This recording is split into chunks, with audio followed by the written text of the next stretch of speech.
this for when it's touching the copper. You definitely need a lubricant on top.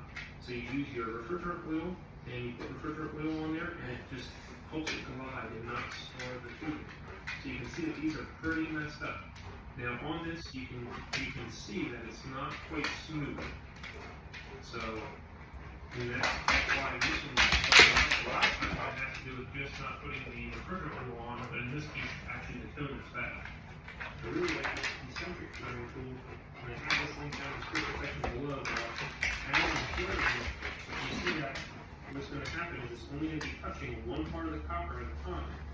And that reduces the chance of any scarring up of the copper. And also you see it's really shiny, and so it's just going to be gliding along in there.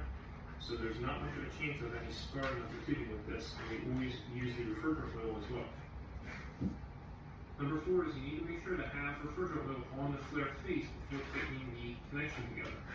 You want to put oil actually on this flare. So if this is used for an R410A system, we're going to use oil, so you can just make sure you wear your gloves and put your pinky right in the water. You just get a little bit, you don't need a whole lot. You just need enough to help you make this seal. Two things are happening. You're going to have the oil between the copper, and that's going to help you seal up this joint along with the proper ports. The other thing is, if this copper is spinning just a little bit, or turning just a little bit as you're taking the connection, that oil is going to help it glide. And so you're not going to end up scarring the flare seat of the flare face. You could use the refrigerant oil, or you could use a product such as nylon. Typically we use the blue kind because that's compatible with all refrigerants.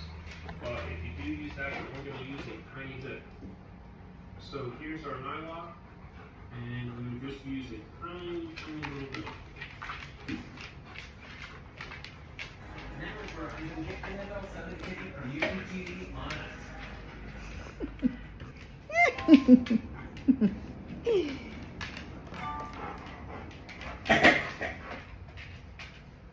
And make sure that you're not getting into the inside of the tube here, just right on the flare face.